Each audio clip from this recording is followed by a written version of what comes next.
Yes, now that I've been designated a shock jock, I was thinking, what could I come up with in this hour to top the previous hour? Generally a shock jock is a guy. In fact, there's a fellow in Tampa, Florida. He has been reprimanded by his company because he was interfering with audience research. Let's just put it that way. And he goes by the name of Bubba the Love Sponge. Now, there's a huge difference between political talk radio and what Bubba the Love Sponge does.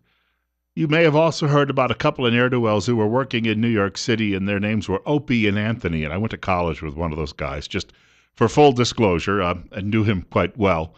And he was not at all like that type of character he was on radio. In his personal life, he was a much more calm, sedate fellow because, well, he's doing a radio show, right? And then they ran afoul of some people in New York because it was said that they were making some comments that were deemed as racist. In other words, they raised a couple of questions that may have been obvious to a large part of the public, but it was called stereotyping, and therefore they were off. Well, they're temporarily off the air till someone else comes along and gives them $1 million a year to do that. Or Howard Stern is a shock jock, and he talks about women's anatomy. Does anyone, can you tell me if you've heard me talk about women's anatomy on the air? Do I make dirty jokes? Do I call myself a love sponge? Of course not. But I do try and talk about things that I think are logical to most people who are listening in this community. 8 minutes after 9 o'clock, Bill Colley with you on Top Story 53. You're listening to News Radio 1310 KLIX and newsradio1310.com. And I don't see any logic that is being used in this liberal argument that we have to be overrun right now by Syrian and potentially Muslim refugees. And I don't mind if they're... I had a friend I worked with at a TV station back in the late 1990s. He was from Syria originally, but, he made great baklava. I'd bring it in around Christmas time and serve it to everyone because there are Christians in Syria, and not many. I mean, most of them have been pretty well killed off by ISIS. But we've been talking about the security concerns. The governor referenced the security concerns on the air the other day. Do you think that the governor is a racist? Is that what they're trying to imply? Or is he a shock governor because he brought it up? What are you trying to imply here? And why is it that we're supposed to sacrifice our security to make ourselves feel better and say that we're do-gooders? Is that what this is all about? Because that's not a logical defense of what you're talking about. And to sit here and say that your neighbor should take the same risks that you're taking, I'm sorry. But your neighbor may not feel that way. You may not own a gun, but your neighbor may own one. Same idea, because your neighbor is concerned about someone busting down the back door at 2 a.m. And you know what? There's nothing wrong with that. And it's legal. 10 minutes now after 9 o'clock. Bill Colley with you on Top Story on News Radio 1310 KLIX and newsradio1310.com. The thing is, you've got some people in other media who really have no idea what it is we do. And yet they think that they do. And so therefore they make their comments about that. And I feel for those people because they're working with a limited budget and they're working under the constraints of a corporate entity. So are we. But you know what? They don't. They heard it from somebody who heard it from somebody who had a friend who worked in the business. And so therefore they think that they know what's actually going on and what it is we do every day. And that there's no thought process behind this and no preparation. Have you ever heard me make a citation from a trusted news source on the air? I don't know, the Wall Street Journal today or the New York Times or the Washington Post? Yes, you have. Do you think I haven't done my research? Of course I have. And the fact of the matter is, it's not just coming in here and shouting and saying, let's go get these people. There might actually be a little brain power behind it. This is Ben Carson, speaking at a rally in Virginia. Now, Ben Carson, a week ago yesterday, was being interviewed on Meet the Press. That's a program over at NBC that nobody watches. And he was asked if he would support a Muslim president. And he said, no, I would not support a Muslim for president. In other words, I wouldn't vote for one. He didn't say, no, we're going to prevent them and we'll make sure they never get that office. He was asked his personal opinion. He gave it. I won't support a liberal. Does that make me a bad guy? No. I think they're bad people. Well, they may think they're good people. I'll put it this way. Let me rephrase that. I think they're bad for the country. So no, I would not support one. That does not mean that I want to bar liberals from serving in public office, albeit if it happened, I wouldn't necessarily be depressed. This is Ben Carson speaking, and let me just remind you, after making those comments, he was denounced roundly by even some of his fellow Republicans, the lefties over at the Washington Post, Pravda on the Potomac, and over at the Gay Standard, the New York Times. They were all saying that he needed to withdraw, and he needed to say he was sorry, and he didn't do it. And guess what? He's had a tremendous surge in the polls. We don't raise it one penny for 3 or 4 years, and the budget will be balanced, just like that. That's how easy it is to actually balance the budget. But that's only step one. There are thousands of federal employees that retire every year. Don't replace them. We welcome people from all parts of the earth, but we welcome them, as Teddy Roosevelt said over 100 years ago. We welcome them with open arms, but only if they're willing to assimilate into American culture. Amen. Amen. You got it? This is the United States. It's not Damascus. You come here, you're going to learn to live as an American. He has jumped in the poll numbers. And in one recent poll, he is just a point behind, might be a national one, behind Donald Trump among Republicans. Ben Carson's approval rating is the best of any Republican running right now, which is about 3/4 of all Republicans, but nearly half, and I'll say 47% if you'd like me to be exact. But when they say, plus minus with a margin error, could be 50%, could be 51%, of all voters approve of Ben Carson. And his negative is just, among all voters, is just 27%. Hello? Do you folks in media who are trying to tell us that you're smarter than the rest of us? That we're all a bunch of dumb dummies? Does that irritate you? Because apparently no one's following your advice. In fact, a great many Democrats are obviously looking at Ben Carson and saying, dang straight, he's that guy's spot on. Why is it that you are so out of touch with your fellow Americans? I know why you think that we're so out of touch. It's because we're dumb dummies. Because we didn't go to some J school somewhere. And we're not hanging out. Just because you interview somebody who's really bright doesn't make you intelligent by osmosis. You understand that? It's not like a virus. Even if that person coughs, you're not catching their intelligence. 9:14:54. Bill Colley with you on Top Story on News Radio 1310 KLIX and newsradio1310.com. While Ben Carson was getting this raucous applause at an event in Virginia, President Obama was in New York City last night attending an LGBT gala. That's G-A-L-A. LGBT gala in New York City. Tonight, we live in America where don't ask, don't tell is something that don't exist.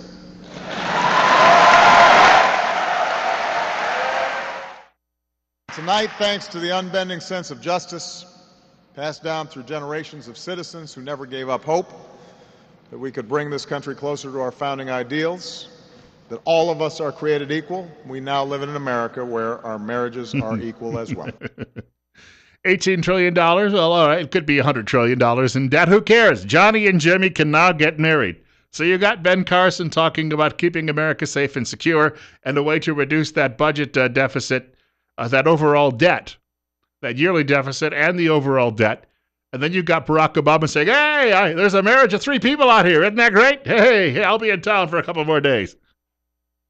You can reach our program by giving us a telephone call, a shout at 736-0300, 736-0300. And, of course, you can look us up online at newsradio1310.com. Listen to us anywhere all over the world. And my email address, bill.colley@townsquaremedia.com. That is bill.colley@townsquaremedia.com. And I've said it before. There are people out there who have experienced what this Islamic radicalism is all about and the dangers. And as I said in the last hour, 19 guys crippled this country for months, if not years, after 9/11.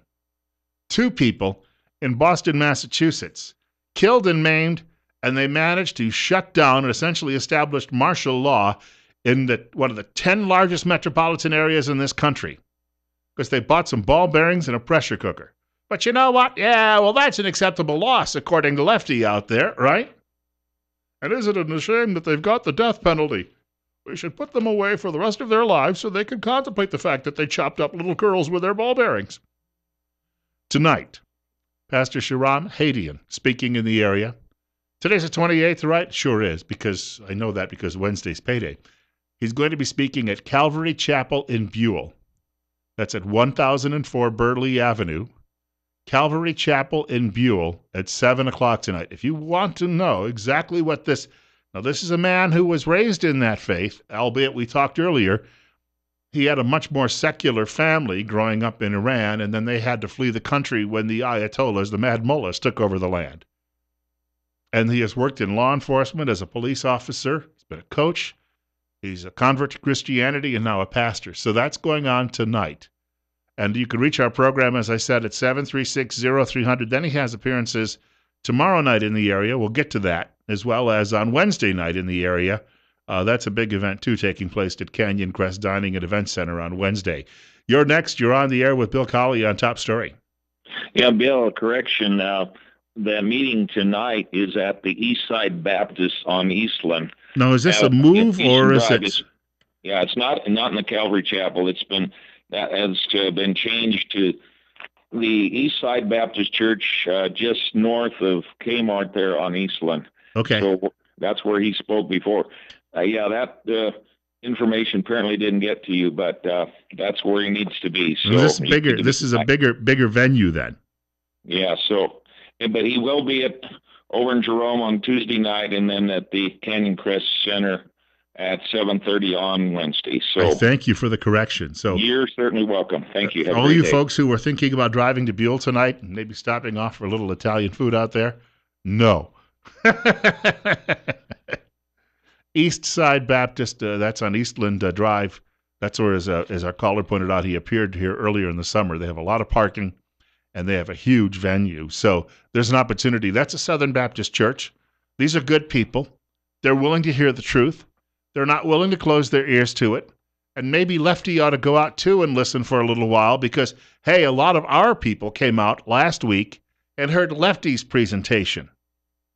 Lefty actually had a fellow there from the State Department who said that there are currently no Syrian refugees in South Carolina, even though they're planning to see them.